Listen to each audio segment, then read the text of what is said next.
Hello, everyone. Welcome back to the LFC Transfer Room. It's another stream, 7:30 p.m. Thank you very much for joining us. If you are new around here, please make sure to click like and subscribe. And if you are watching over on Twitter, come over to YouTube and get involved with the comments. Now, we are going to get into the conversations in a moment, but just before we do, I'm going to pass over to Kev because Kev's got something that he wants to say regarding. Well, I mean, he'll go into it, but yeah, going to pass over to Kev. Cheers, Luke. Evening, everyone. Sadly, the 51-year-old Irish fellow who passed away in Bergamo was a friend of not only mine, but the best mates of a few of my mates who I go to match with. His name was Phil Duy. He was 51 years old. He leaves a 12-year-old daughter, Emily. So it's a sad time for the family at this time. There's everyone's getting together at St Hilda's on Saturday before the game to remark their respects. Phil was a lovely man. It was great to be in his presence. He was fun Irishman, and the best that you can meet. Kind of man that when you walked around Liverpool with, and it was reminded to me today by a good friend of mine. That he always had a family member, no matter where he went, wherever he was around the ground. And it was last having a glass, a pint with a few of the lads on Saturday, with the hopes of meeting up with us in Milan on Tuesday night. Sadly, that wasn't to be the case. And thoughts and prayers go out to his mum, Angela, and his daughter, Emily. You never walk alone, mate, and God bless and good night. Yeah, absolutely. Cheers, so, no, honestly, don't have to say thank you. If everyone in the comments could just, it is a sad time, and there's some things that are just purely bigger than football, let's be honest. And it's a shame that not only did not get to see, what he went there to see, but the fact that this has happened in the circumstances it has, it's awful, but like Jamie Hughes just said, remember the good times, like a good Irishman would want. I'm sure Stephen would agree with that. So, rest in peace to him. And yeah, we're gonna go into the news because, like I said, from my all accounts, from everything that Kev said, he was a fantastic person. So I'm sure he'd want us to just be discussing the thing that he loved so much, which is, of course, Liverpool Football Club. And that's what we're going to do today, because there is a few things to go through. It's been the usual sort of slow day in between matches. AC Milan was a couple of days ago, so that's been discussed to death. And now we have to move on to Bournemouth. But obviously, the preview stream for that is going to be tomorrow, going into a bit more detail. So today, we're just going to go over some of the latest news and rumours that have been going around. And let us know in the comments what you guys think. If there's anything that you want to discuss or anything that you want to say on the chat, just head over to YouTube to actually get involved with the comments. If you're on Twitter, you can't do it. Don't know why. Blame Elon Musk. We've got no control over that. But we're going to start off with the big one, which has been proven, disproven, taken away. Not real. It is real. I don't know what's real anymore. But Zubimendi, the man who a lot of people were adamant is the answer to the number 6 problem that we have in midfield, the problem which has not quite gone away despite Gravenberg's best efforts at being, Ruud Gullit in disguise. Zubimendi is apparently linked with us again because, in his words, according to multiple reports, he has regretted the decision not to join us. And we were discussing it just before the stream actually started, whether or not it's, people now saying they don't want him, people saying they do want him. And it's sort of, I think the fan base has been quite split. So I'll give it to you, Kev, first, because obviously you and Reece sort of voiced your opinions before about the whole, do we want him, do we not? Which camp are you falling in at the minute? I don't know. I would still take him myself personally. And if we can get something done, it'll be great. But if we don't get him, we don't get him. This will be one of many times we will get comments on the Zubimendi up until January when the transfer window starts again. And that was inevitable, I think, if you think about it, Lewis, because if you think about how it's gone, there was always that mindset that if Real Sociedad start bad, then the links will start up again. And what's happened? So they're doing, I think, the 16th in the league haven't started well. We've started very well, and then the links of, oh, he should have come and all that. I feel sorry for the lad. I think he's more of a home bird. One of those lads that would like to leave the country, but doesn't actually. He doesn't want to rustle any feathers, and he's quite happy. But I think, I think as time goes on, he may be getting influenced by his people to say, look, this is an opportunity, and look what of an opportunity it is. If he comes in January, perfect timing. We have a hectic schedule. We'll still be playing these stages of Champions League. So it gives us another option to bring in. If it can be done, it can be done. I just hope it doesn't come down to PowerPoints and mountains and food and stuff like that. But if you take that away, I think it'll be great if we get him. I think he's a great player. I know people will hate him because of what's happened, but I think it's. I think we were fairly confident he was coming. Sadly, he never. I'd happily take him tomorrow if we could. I mean, if we get a deal done, happy days. But I wouldn't lose sleep over if we didn't either. So I don't know where I am, if I'm being perfectly truthful, Lou, because I'd be happy if he does. If he's in a red shirt, it wouldn't bother me if he wasn't. I think we're coping quite amicably without him at the minute. Not necessarily saying that Gravenberch is the one that we should be relying on as heavily as we are, but if we can bring another option in that 6 role, it'll be perfect. And if he's the answer, then that's so be. But no, I'm hit and miss at the minute with him. No, I think there's a few points that you brought up there which we can sort of tangent into other parts. And like there's a comment saying nobody cares about Zubimendi now, he can stay there for years. And this is obviously the big question is, look, is there some fans being stubborn now that no, we don't want him because he didn't want to play for us? Is there people who are just saying, well, he's clearly he's got that sort of Jesus Navas thing about him where, he doesn't like being away from his home. Like you said then, he went to City for a season and then he had to go back to Sevilla because he was so he couldn't handle it. He didn't enjoy being away from home. And I suppose, Kings, another thing that Kev touched on there is, Gravenberch at the moment is doing really well. He's obviously sort of not papered over the cracks, but he has sort of made us forget about this. Whereas if we were having an awful start to the season, it would all come back to that number 6 role. But at some point, Gravenberch has to come out of this team and rest, or, touch wood, it doesn't happen, but injuries can crop up as we've seen in the past. So does it not make sense to bring in this extra level of depth who is needed or is going to be needed? I echo what Kev says, to be honest. I mean, he was obviously a top target for the club in the summer, and if he was to become available again, I would take him, because no matter how good you are as a team, whether it's Liverpool over the years, whether it's City now, or whoever it is, you should always strengthen, because other teams will catch up eventually. He was identified as a top target, and then he said he wasn't coming, and it was very disappointing. If it's true, now, like you said at the beginning, there's so many conflicting reports now. He is regretting it. He isn't. It's only September. I think it was only July or whatever into August that we were after him. So it's 4, 5, 6 weeks later, he's changed his mind. It's I don't know. It does sound a bit dubious, but at the same time, when you look at their results so far, was it 4 losses, a win and a draw out of 6 games? As Kev said, down in about 16th place.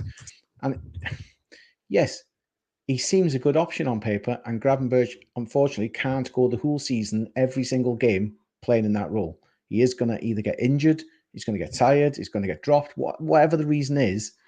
So you need to bolster the squad enough that you've got a suitable replacement. I would definitely take him if he's serious about it. Whether that's true, like I say, over the next few months, it's going to play out probably in the public eye yet again, and then get to January and we go, okay, he's ready to come this time. Then he goes, oh, I've changed my mind again. It's if you do that, I swear that I think I'm going to go to Spain and have a word with him because it's ridiculous. You know what I mean? You can't just keep saying yes, then no, yes, then no. And I know there's jokes of, it's because they've got the mountains there. And at the end of the day, I love where I live in Wales. It's not always sunny. It's not the best way. It's green sometimes. It's raining sometimes. It's lovely. But, other other people should look at it as there's bigger opportunities in the world than where your hometown is. And if you are serious about moving to another country and experiencing different type of football, then at some point you've got to give it a go. If he's going to end up like Steven Gerrard, who kind of flirted with the idea of going, then stayed. Sorry, Reese, because I know you're going to talk about him in a minute, probably.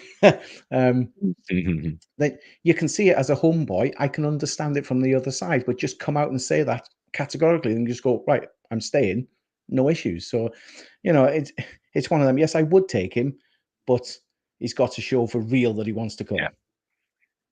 Yeah, no, I completely agree with that. And the fact that it took a charm offensive from Real Sociedad to convince him to want to come, to want to stay there, shows that his head was a bit turned. I think if they had nothing to fear, they had no reason to do it. And the fact that they've had to go on that offensive shows just how big of a pull we had with regards to him. And King's touched on Gerrard there, Reece, and you made a really good point before we started about players in the past haven't always been loyal, but they've still been loved. Where do you fall on this whole debate over, should we really be having a player in the team who isn't 100% committed? I can see it from both sides of the coin, because obviously you can look at it and say, oh, if he doesn't want to leave, then maybe mentally he's not strong enough, and then he's not fully committed because he gets homesick and stuff like that. But it's easier to say that, like I said, for example, like with Gerrard didn't leave, and obviously if Gerrard was about to leave, I'm sure most fans, because I remember being that age, I was thinking it's over for us, because at that time he's kind of carrying us. He's been carrying us. Our team was average, minus getting the Torreses and the Suarezes. He was kind of carrying us. The reason why we kind of won most things is it was because of Gerrard.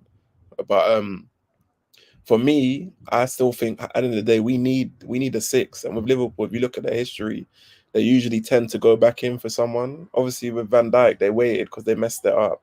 Konate, they waited. Yeah. They tend to kind of, how they kind of do their negotiations, they go for a particular type of player and they'll go back for him. Obviously some of our fans will be sorry because he pulled out last minute, but from the sounds of things, I'm sure I don't know how true, but one of the things is they said they were willing to match the wages that Liverpool were going to offer. And obviously then they went back on their word. And then they also said something, I think, sorry for the noise in the background, it's very noisy where I live, sorry. But they also said that they were something about, because in Spain they do buyout clauses and they do release clauses. There's two different ones. They said he had to sort it out, as in put the money forward or something.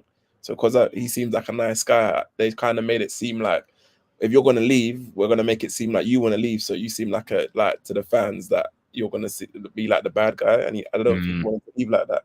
Obviously, I know because they've started bad, it might just look like, oh, he's realized he's made a mistake. But people do make mistakes. But I still think we need a six. And if you look at that Nottingham Forest game, if we had a Zubimendi, and McAllister could have got arrested, or Gravenberch could have got arrested, because I know it's early days, but our team looks tired. They look leggy from the international break. Even though Slot said, obviously, we should still be good enough to beat Nottingham Forest, we should have really rotated. And if we had someone like that, we could have put him in. And so if we already had a six, then it's different. But I don't want to be like how some of our fans be, where you want to be stubborn or you want to hold into your feelings. That's one of the positions that we need to identify if we're going to progress and try and challenge for leagues. No, absolutely. Jay says, yes, Reece, spot on. Jimmy says, good point, Reece. And it is, and you touched on there, the depth and having that option of rotation. Well, in that same match, the Forest match, he said he wanted to start Gakpo, but he couldn't because he played 2 full 90 minutes on the international level. So then he had Diaz to bring in, and that's the point of having those players who, one comes out and another one comes in, but they're just as capable. And there's a comment earlier on that was saying, question to the panel: what do we do? What do we do if we bring in Zubimendi? What happens to Bajcetic? And it's a really good point, actually. And in my mind, I'm thinking, the club needed to loan out Bajcetic because of injuries, but at the same time, I don't think they loan out Bajcetic if they're not convinced that there's some sort of plan in place. Because obviously we've got Endo, obviously Curtis Jones is coming back, and he's probably going to play a little bit deeper, you'd imagine, as opposed to where Szoboszlai is now, or in my opinion anyway. So maybe there is a sort of a plan in place to get Zubimendi, like he touched on, like Van Dijk, that kind of thing.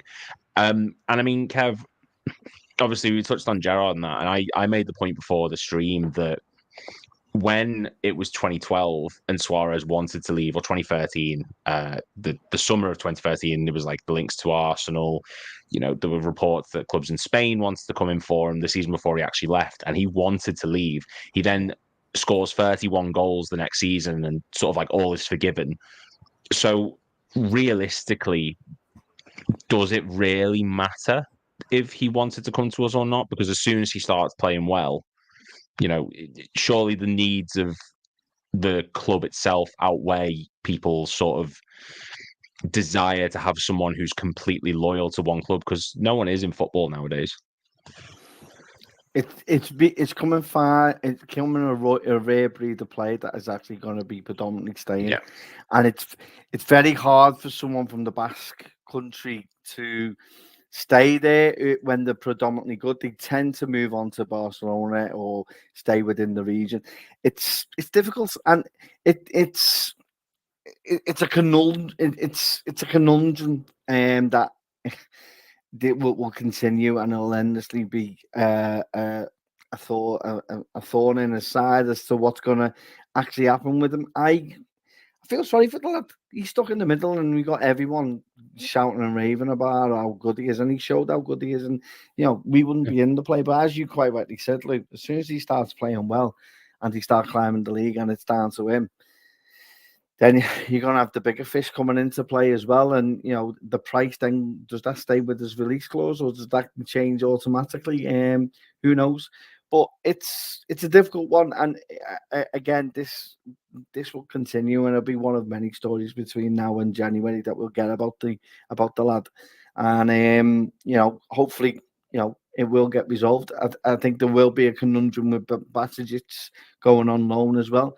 And if, again, he didn't play that well last night, I thought, at times in his game against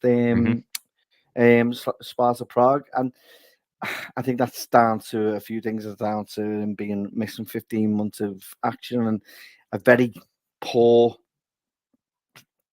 very young team that Leipzig have got at the minute, or looks on when you look at it. But he didn't start the game really well for me personally, but that's my own opinion. But it was just the way it is. But going back to Zubimendi, I don't know. I don't know where to stand with what you've asked, but it is what the way I've answered it is probably the way I'm going to go. But it's difficult though, isn't it? You know, I think he wants to be loyal to Real Sociedad, but it picks up on what Reece was saying before about the fact that, you know, they've made it down to him to force the question, and if he wants to leave, then it's down to them for him to do that, and it doesn't look good on the player, and he obviously has allegiance. He doesn't want to be the bad guy, but the club are trying to do the best to make sure, well, that's how he'll stay, because he won't do anything. So it's a shame really, because the lad is stuck in a rock and a hard place. He wants to leave, but he doesn't really want to do it the way that the club have forced him to do it. And you know, then it comes down to, does he stay with it? And if they're not meeting the criteria to keep him there, which was giving him a better contract and matching what Liverpool did, then it comes down to pressure from himself to force it himself. And I don't think he really wants to do that. I think he loves the club that much, and it's a shame really. But sometimes, you know, it's difficult. But yeah.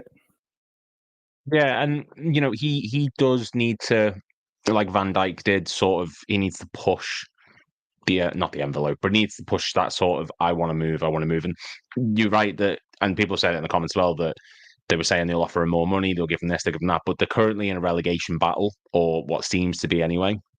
So handing out a big money contract when it's early days, but next season they might be in the league below, or they might be in a struggling situation. Maybe they aren't in a position to be handing out a big contract to Zubimendi, and then they could potentially see him leave.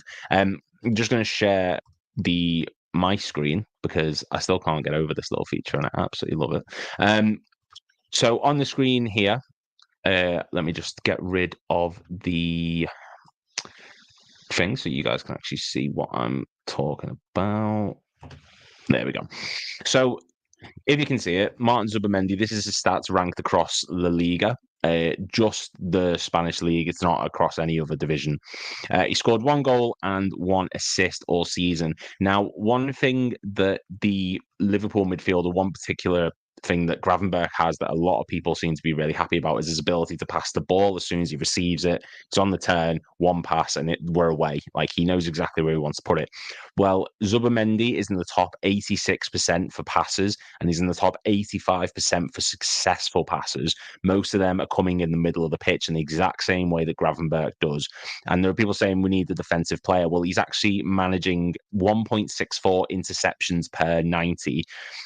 And he's won 2.73 aerial duels per 90 as well. So he's, despite the fact that, you know, Real Sociedad are in this situation right now where they are struggling and they are getting pretty much thumped every week, he's still putting in really impressive numbers, and interceptions are something that we've seen Gravenberch doing, or we saw quite a lot of them. I think he made 7 against AC Milan, and that seems to be Slot's plan, is intercept the ball and get it moving quick. And I mean, Race, you shook your head then when you were saying that. Is that because of a sort of you don't agree with the statistics side of it, or like what's the thought process with it? No, I agree. It just shows that even though they're doing bad, he's still playing well. So it kind of, in a way, it kind of shows like he's in a way he's kind of too good for them or outgrowing them, because he's still performing well. You know, sometimes when a team's not doing well, it could be the whole team, but there's certain 1 or 2 players that are still doing their part. You can still see their quality. They're standing out, making the difference.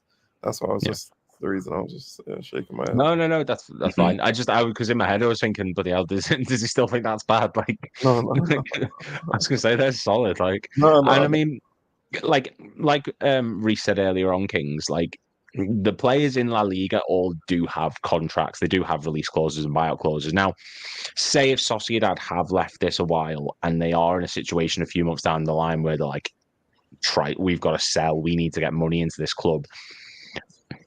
Who's to say that they won't consider a smaller bid than the one we made initially? Or who's to say that, yeah, they might offer him a new contract, but maybe there's a clause in it where the release clause is reduced or something? Like, what would you still be paying that top money that we offer them in summer, or would you be looking at the situation we're in and Sociedad are in and say, we want him for cheaper than what he was originally? Knowing how over the years we've seen Michael Edwards, etc., with his good deals, I would suspect and probably hope that they'd go in with a lower offer. Simple thing is, it's 6 months down the line, so he's 6 months closer to the end of his deal. I know you had a buyout clause or whatever, a release clause there.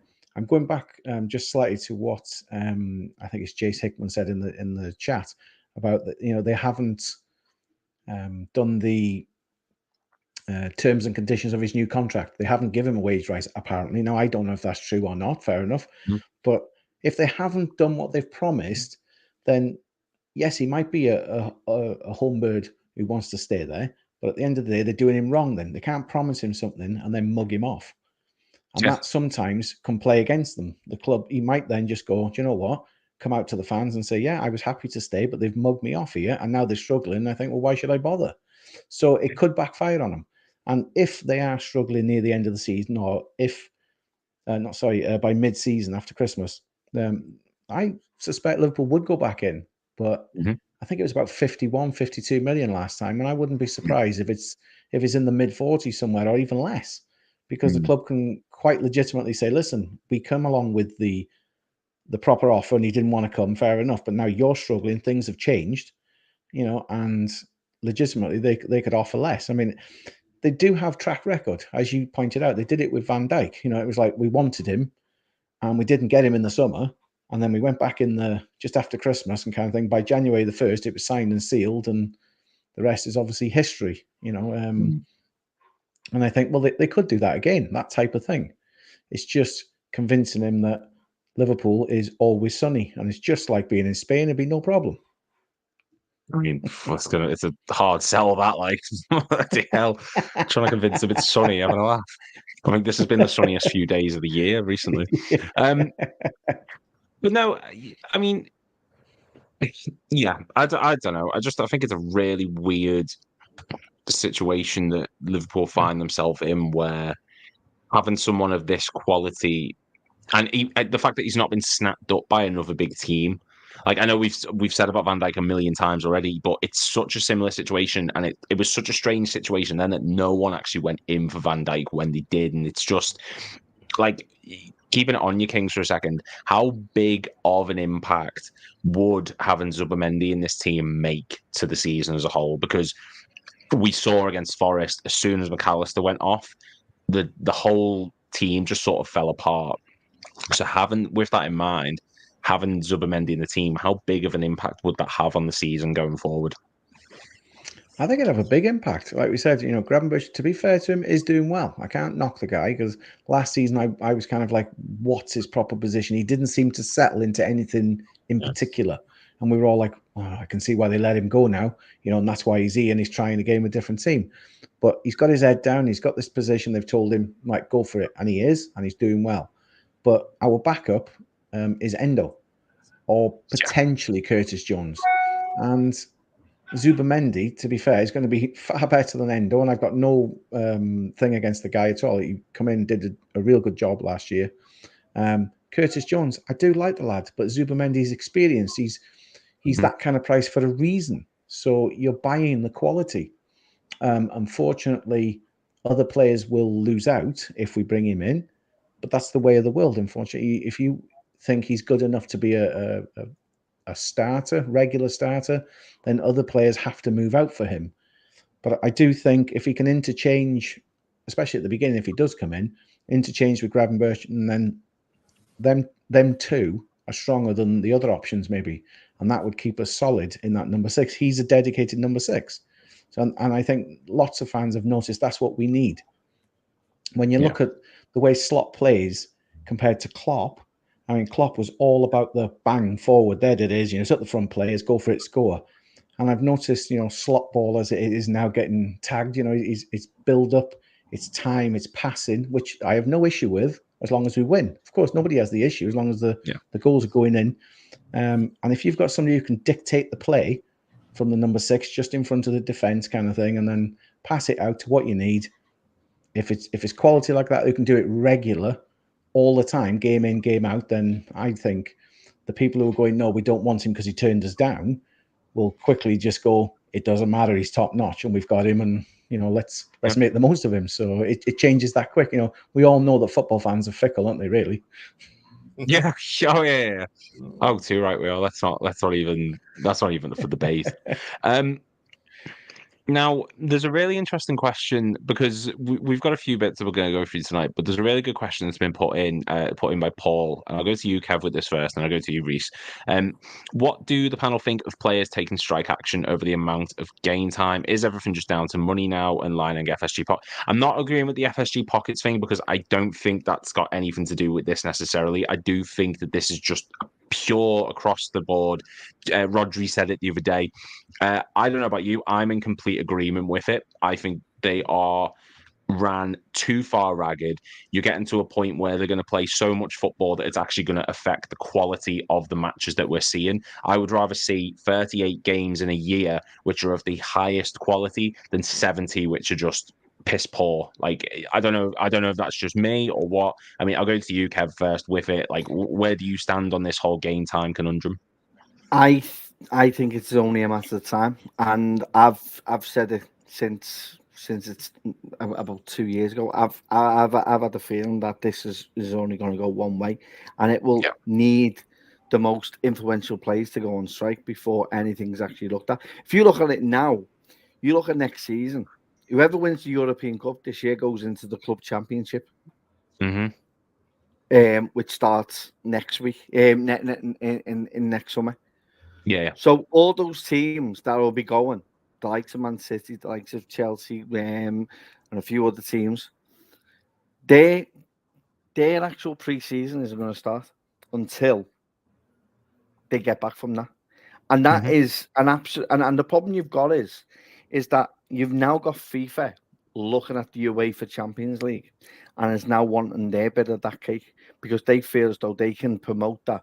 And now, instead of having a World Cup, we'll also have a Club World Cup as well. And this is what they want to get to. And they know that they can line their pockets with more money. And that means more games being played.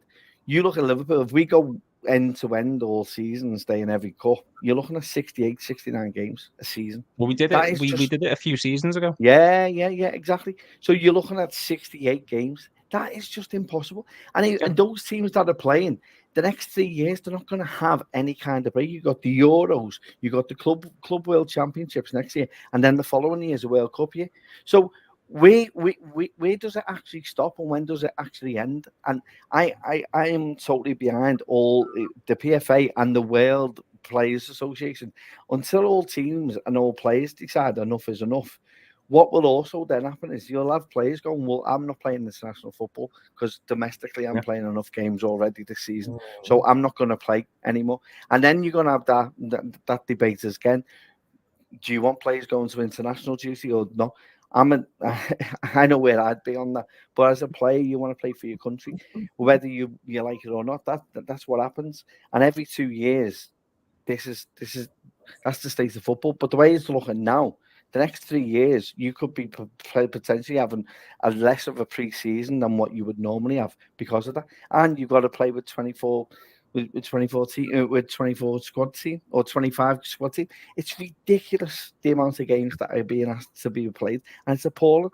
And I'll be honest, until the influential players, and I mean the top players, start coming out and going on strike, will they actually pay any notice? But I'm totally behind them. I back them up 100%. This was only a matter of time, and it will get to a point where the players will go, enough is enough. We can't.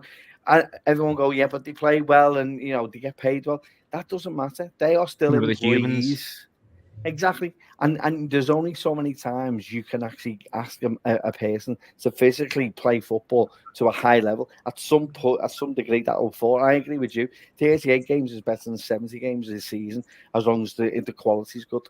And that's, as a fan, is what you want. When we go for the spectacle, it's to see players playing at the top of the game and go, wow, I wish I could do that. It'll get to the point where you'll be thinking this is just like watching a League Two game. It'll be moronic. There'll be far too many injuries, and then it becomes less of a spectacle than what it is at the minute. Everyone wants to be. FIFA needs to keep out of UEFA's dealings and how Europe is set and being part of that. Stick to your international football. That's it.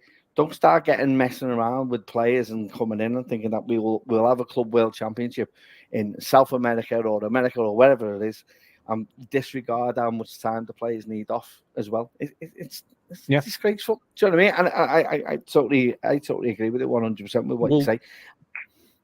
There's a thing which came out. I mean, this is a few years old. I'm not exactly breaking new news here, but you said then humans are, the humans, they deserve time off. They can't be ran to the ground. And I mean, I'll read out this and then I'll pass it over to you, Reece, because, well, I say read it out, I'm going to share my screen. I get so excited when I get to do this, genuinely. This was Pedri a few seasons ago, and at this point, I think he was 17. He played 75 matches in a season, 5,273 minutes, and he started 57 of them. And at that point, I think he was 17 or 18, something along those lines. 75 matches is a ridiculous amount of games to be playing. And yeah, like you said, Kev, they do get paid well, but at the same time, you need the quality of life. And yeah, I'm sure they love doing football. I love doing this, but if I was doing it for 70 for like 290 days of the year or something, like 330 days of the year, I'd get sick of it. And it's the same in anything you do which you're passionate about. And Reece, I mean, like what is it gonna what's it gonna take to actually make people stand up and notice this? And B, let's be completely honest, is anything gonna actually change even if the players do protest this? My views are similar to Kev's. Obviously, I feel it's only a matter of time. I think I'm not sure it will change, but I think it's gonna have to be players going on strike, high profile players, but it's gonna have to be majority of them. If one or two do it, people still play. It's like if you're protesting about something, nobody pays attention to it. If it's one or two people, it has to be enough of them where they come together. Similar to like when they were doing the Super League and Henderson got all the captains together to be like, no, it has to be all of majority of the players kind of thing. I think it's out of order, even though they get paid life-changing money. They are human beings, and they also have families. You got to remember that. So the only time they really get off is the preseason bit before, like the summer holiday. And you got to remember they're missing out on a lot of things like moments or memories to do with their kids, wives, and stuff because they're playing football. Yeah, I know we all love football, and it's a massive thing in England. It's a massive thing around the world. It's what brings people together and stuff like that. But like I said, they are only human, and I'm a huge believer. I prefer quality over quantity, so I'd rather see less of something, but it's at a higher level instead of seeing so much of it. And also, I'm not really a big fan of internationals. It's more the internationals for me that be messing up everything. Because, like, for example, we just had the was it Euros or World Cup? Which one was it? Euros. We just had that, and then already only 3 games been played, and we've got international break. It's like, you're kind of, that's taking liberties. Like, what are you doing? Really? For me, if I like personally, if I was in charge of it, but obviously I'm not. But if I was, say, if you just had a major tournament, there wouldn't be no international tournament for that, or no games for that following season. You've just had a major tournament. There shouldn't be no friendlies or Nations League. But at the same time, like I said, money makes the world go around. So it's not really, they don't really care about us. They just care about how they can be making more money, like the organizations and things and stuff like that. That's why you had the Super League come in. That's why you had them change the format of the Champions League this season and stuff like that. But yeah, similar to Kev, I only think it's only a matter of time. You heard Rodri mention it the other day. I remember Alisson mentioned it as well. Before him, he mentioned something about that playing too much games. So you can tell players are getting frustrated and getting fed up. So it's only a matter of time before they're kind of tipped over the edge. Yeah, and Rodri as well. You got to consider that he's just had a campaign in which he's won the Premier League, reached an FA Cup final, the Euros, won a treble not too long ago. He's winning pretty much everything you can, and he's still annoyed because he's like, it's too many games. If you're in a situation where you're top of the world with arguably the best team in the world, and you're still winning absolutely everything, and you're still saying, look, we need to stop, then you know something is wrong. Jay Sickman says, are we really feeling sorry for multi-million football players that train 4 or 5 times a week for 3 hours a day and maybe 90 minutes a week compared to a bin man that works from 3 a.m. till 2 p.m.? Like, or a factory worker that works 12-hour shifts. How many stop? And I'm not saying we definitely wouldn't swap, but those people deserve a break as well. You know, it's not just go to train and come home. Your lifestyle outside of football, that person who's working in the factory or doing something, they can go out and unwind and have fun. They can go for a pint. They can go out and eat what they want. These are trained athletes who have to stick to a strict regimen every single day outside of doing the training. They are training multiple times a week. Yeah, not for excessively long times, but it's not like they can come home and go out and do whatever they want. The football, yeah, it's 2 matches a week, maybe 3. But what if it's an away game in a foreign country? That's a day before you're going, you're doing it, you're training, you're doing the match, and then you've got another day where you're then coming home, you're then straight back to training, you're then straight back to go into a new match. Sometimes you're having to do Christmas, as a lot of us have done for work and stuff, but they're still humans who have a quality of life. And yeah, they're earning excessive amounts of money, far more than I think they should be. But you can have all the money in the world you want, but if you're still being ran into the ground for the entertainment of people and you never get the chance to stop, and everything you do that's wrong is televised to the whole world, you can't step out of line once or no one lets you forget it. You can't say the wrong thing in a press conference. You have to be a perfect human almost in every aspect. It's got to be tiring. And as much as we all dream about being footballers, that many games is still an excessive quantity, and that's just my opinion. I mean, Kings, where do you stand on this? Because I haven't got your opinion on it yet, and it's been a while. But where do you stand on this whole situation? And do you agree that they shouldn't play so many games, or do you just think get on with it? There's so many facets to this that it could go on all night, to be honest, because yes, we can start the conversation they earn too much money, and yes, we all pretty much agree they do. Yeah. I mean, the regular Joe Blogs is never going to earn money like that. It's like, it's excessive. And then I can see it in the comments, Jimmy has put, it's pricing punters out of going to matches and everything. It's getting bigger and bigger, that the clubs charge, and then you can't get in. And then the regular Joe Blogs is losing out to people who are businessmen, maybe, who've got that a little bit more money. And it's like, it's this constant thing. Years ago, yes, I'm old, but of course, in the 70s and 80s, you'd have Liverpool, for example, with 11 starters, maybe one sub. And then it moves to 2 subs, 3 subs. Now it's 5 subs with 7 on the bench you can pick from. We're going to end up at a point where they just go, there's 11 subs in a game, and at halftime, it'd be like American football. They just all come off and somebody else replaces them because they're getting too tired. So it's like, where does it end? The more games they make players play, the more they're just going to get angrier and angrier. I do feel for somebody who's worked or is currently working at a football club, I see it from the lower league level as well. It's like, is the players at League One, League Two, are they going to go out on strike in support of these millionaires?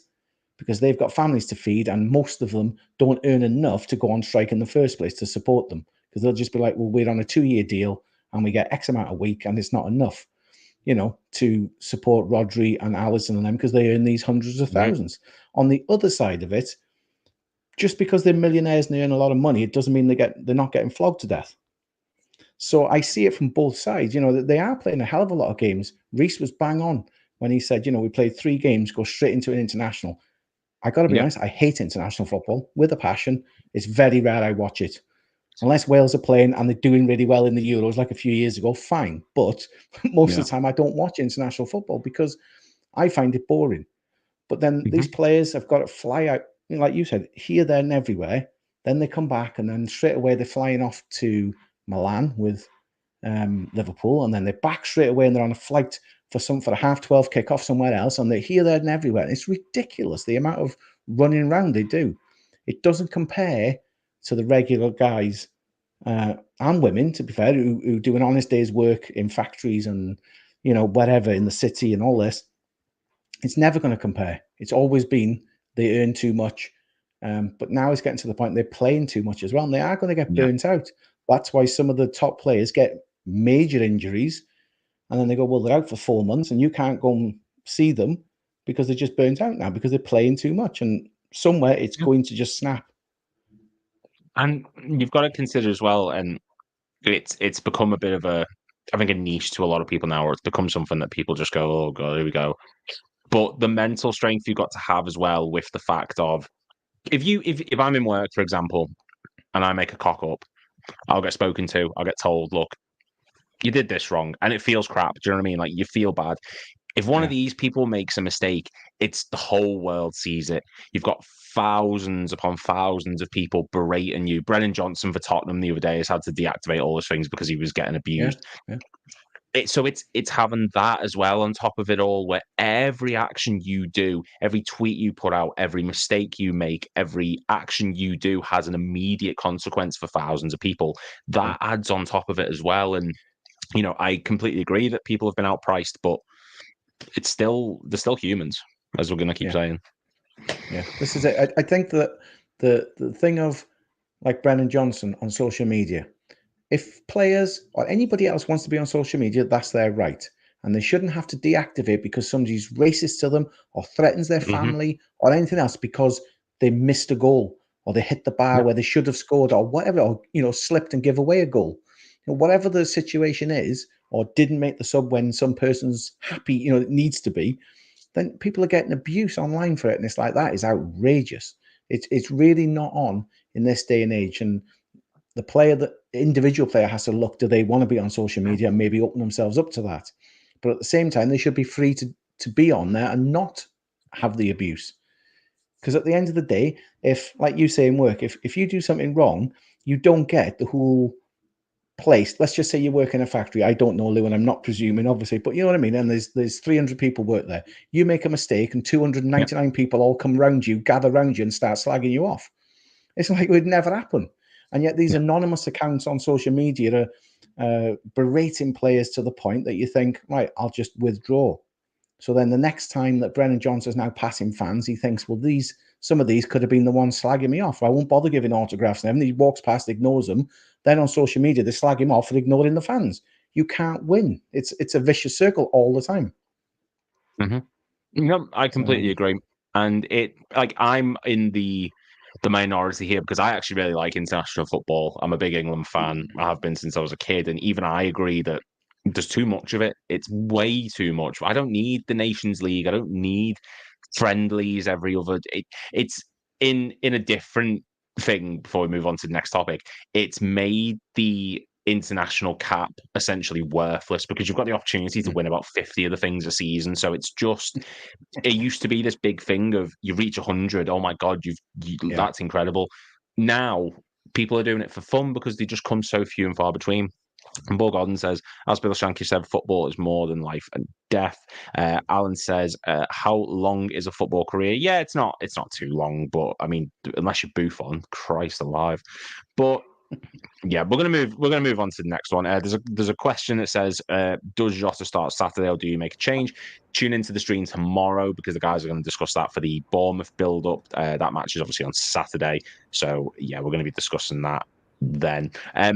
Paul, Ali with beard or without beard? I'm a beard man. I'm happy for Ali to have a beard. Kev, what are we saying about that? Beard, he looks a sexy, handsome fellow with his beard.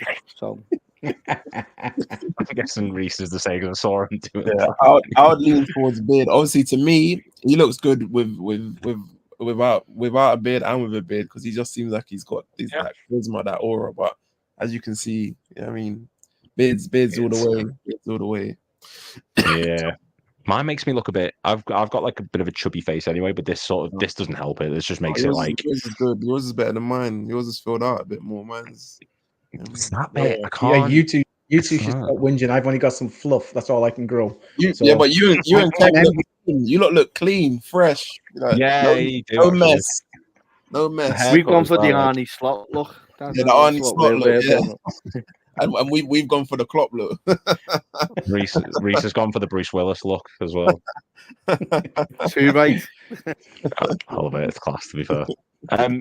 But yeah, I mean, there's another question saying, Man City's players have begun exploring other options amid the looming threat of enforced relegation. And there was an earlier comment, I have lost it, I'm sorry. I think it was you again, Jamie, who said that, asked the question, what do you think City will get earlier on this, at the end of this?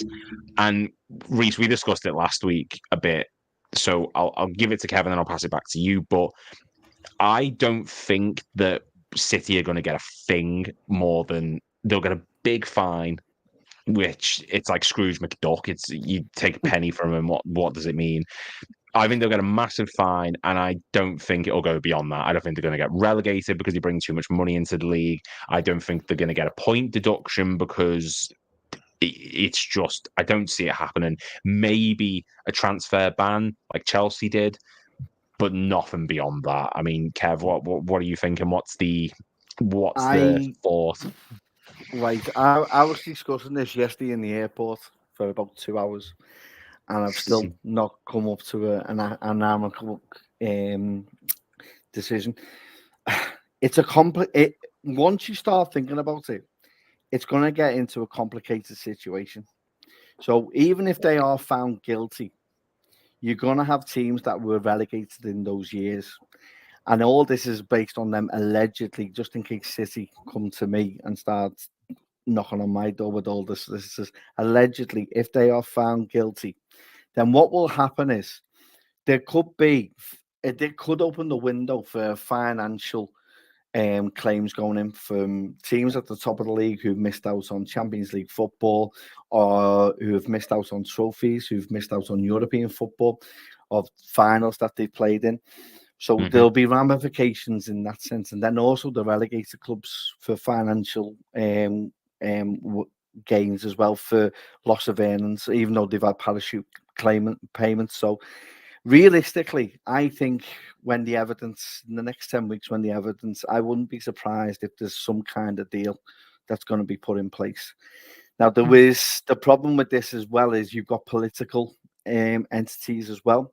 So you'll have political because of Saudi Arabia and the money that our government pay towards arms and weapons and everything else to Saudi Arabia and the allegiance that we have with them. Does that force pressure on the Premier League? Add into the mix that Premier League want to set an example. And if they don't set enough of an example, then it makes the rules far from are open for everyone for scrutiny and go, well, if you're not doing it to City, we might as well carry on doing it ourselves. So at the one hand, they want to be strong. You've also got Man City who'll go, well, we're happy for this to be played out because the longer it takes, the longer you have to pay. And how much of the government money or the Premier League money, which isn't going to grassroots, is going to be paid to solicitors to fight this. So there's a lot. It's if you look at it all, it's not a clear, definitive. Well, this is going to happen. That's going to happen. I do fear that there is enough evidence, and if anyone is on X, there's a fella called Magic Hat, and if you're looking at through a few of his threads, he shows you a few things that is the background to it all, and it's an interesting read. A lot of legal stuff within that, and it's worth a read, and it'll give you the evidence that's going against them. And there's quite a lot. I don't know how City won't get away from it, and I just fear that if they are found guilty, even if they only get a points deduction, it will open up other avenues of financial issues and claims coming in and further court appearances with Manchester City. No doubt, whatever happens, it will end up going to an appeal no matter what. And I will honestly say it is that complicated that I wouldn't be surprised if a deal is actually done. My fear with that would be is that if it's not negotiated well with the Premier League, there is a chance that the judge could go, well, it was a reasonable ask and therefore you're not getting any more than what you're going to get. It's difficult. It's for if you look at it straight down the middle, I would say that they are going to be found guilty. How many of those charges? The charges have gone up to 130, by the way, from 115. So there's more charges to it, but I just think there's too much at play politically, and it's a little bit more complex than what people are trying to make it out to be.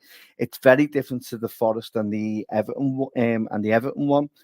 I think Man City made me looking at the Leicester City thing and thinking, well, yeah, we can actually.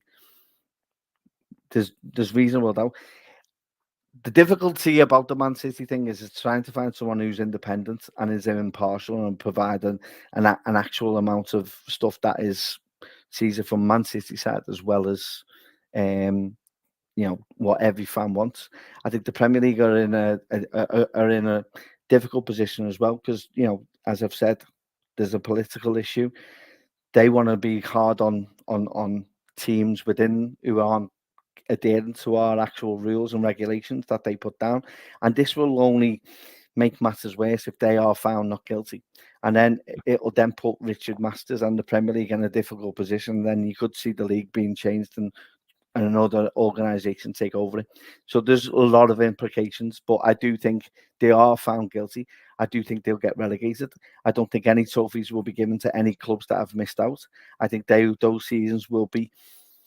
And this is the issue I've got is if they cancel those leagues that they've got, then surely those teams that were relegated should have stayed up that season. And that's where the financial implications may come into that and come into play. So that is where I would be looking at this because it opens up those legal windows that not necessarily are there at the minute, but will come ahead if they are found guilty. And they're the kind of things that could ruin the club because financially they're putting more money into the courts than what they are onto the pitch. You've also got the players now who are now looking at what happens if they are arguing, and is that, as it was mentioned in our WhatsApp group, which I mentioned last night as well, could be a breach of contract as well. And then there goes more financial issues for the club as well. So there's a lot of factors at play if they are found guilty, and it could snowball and escalate into other things. They don't necessarily go down to the Championship, I believe. I think it will go to a vote to the EFL clubs to determine if they are going to be accepted and what league will be accepted, and it could go down that way. It's a difficult predicament, and I'll be honest. If I was a Man City player, I'd be looking at my contract. I'd be speaking to my legal team and finding out what the plan B would be, as well as what the plan A is. If they are found not guilty, then fine, we move on. But what will happen, and what do I need to do? I think a lot of them are going to start looking elsewhere, and will Pep leave the club if found guilty? I think Pep's going to leave before the verdict even comes in. Quite honestly, because I don't think he wants to be involved in it in any way, shape, or form and sort of ruin his legacy. I think he's a bit of a sort of, for me, the club can sort of get left behind. I'll go to you, Kings, and I'll go to you, Reese. Like, what do you think they're going to get, just before we quickly wrap up? Like, what do you think they're going to get, and what do you hope they're going to get? I think they will get a fine. And just touching quickly on what Kev said, the teams who were involved from the last few seasons who should have gone up, stayed up, Europe and everything, they can't adequately compensate them. But it wouldn't surprise me if they give them such a big fine that they say, right, what we have fined them, each team's going to get X based on what you could have had, and they'll get some compensation, maybe from the money that because they could fine them a lot. And of course, the owners can still pay it off without really blinking. And that could at least compensate some of the other teams financially to say, right, okay, you're going to get 5 million because you should have finished here, or you're going to get 10 million because you should have been in Champions League, or whatever. I don't know, but it wouldn't surprise me if that happened. I do think it's a very, very complex case, as we've said. 115 charges is completely different when they were saying, like, Everton got points deductions almost like 3 weeks later after being found guilty type thing, or whatever. Yeah. It's such a different scenario, this is, of what they're being charged with. And add into the fact they're not cooperating either. They don't want to cooperate because, again, allegedly, they've done something wrong potentially. And I just think if they do get found guilty, should they go to the Championship? No, to be honest, I don't think they should. I think they should actually not even go to the EFL. I think they should. Now, it's dramatic to say that, but there's no way they're going to drop them into non-league either. But it's such an awkward one, because do you want somebody? It might be nice for Preston or Blackburn or somebody to say, oh, we're going to play Man City next season because they're dropping in the Championship. Yeah. But really, do you want them muscling in at the cost of somebody coming up from League One who was supposed to have that spot, but Man City have taken it because they've been forced down? Or I don't really know how it would work. It's whichever league you force them into, there's going to be resentment. Because the teams coming up go, well, okay, it's nice to play them. The teams coming down go, well, we could have stayed up. Or however it's going to work, the different scenarios, I'm not sure. But I do think they'll get a very, very big fine. And I do think they will get relegated. But then it starts the can of worms of the legal thing. And again, we said we've got that much money, they can get the best, as they call them, to defend them and take it to every court in the land, can't they? So it's going to be a very complex and ugly case, I think, overall. Well, I think there should be a situation where it is, you've overspent this amount of money, or this amount of money has been used to do X, Y, and Z. So for the next few seasons, you're restricted on what you can spend until you make up that amount of money, be it you've got players that are going to have to leave because the contracts are too high. You can't spend this amount of money. You're going to have to go onto a back. It's just something to make up the money that they've used. And Reese, I mean, City, we've seen in the past that, not in England, but like Juventus, they were relegated to Serie B, I believe it was, or Serie C when they were involved in match fixing. So it's not out of the realm of possibility. If City were to get relegated, which I don't think is going to happen, but it is a possibility, I suppose. How far down are we actually talking for the extent of the crime, so to speak? I know we don't know all the details, but how far down do you think they could realistically drop with what you know? I only think it would be the Championship. Similar to, I think, no, in terms of what I think would happen, I don't. Yeah. In terms of what I want to happen, I don't think they're going to put them all the way down. Because listening to some of the points that Kings mentioned, that messes up a lot of things for other teams in terms of, for them, how are they going to be able to move up? How are they going to be able to compete with that? because they're just going to run through those leagues. I think they should get the worst punishment possible. So I spoke about that last week. I don't really think. I do think they're going to get a big fine as well, and I don't really think money should be a punishment, because as you can see, money's not really an issue with Man City. It's similar to if players were to get punished with fines, they're millionaires. That's not going to hurt them. You got to kind of hit someone where it hurts. And then I was at five-a-side football yesterday, and I was speaking to a Man City fan, and he said something quite interesting. He said it's either they're going to get, he thinks they're either going to get guilty for all the charges, or they're going to get off with absolute and have none. And when to be fair, when he actually said that, I thought that kind of makes sense. I do think it's either going to be they're going to get majority of them, or they're going to get off with all of it, and they might get where you get the brown envelope under the table, even though nobody really wants to hear that. I do think actually that could happen, because money talks. But, No, I completely agree. And I think if we find ourselves in a situation where City get away with absolutely everything, then my love of football might be partially dead, not in a petty way, just you can't buy the league and expect to get off scot-free.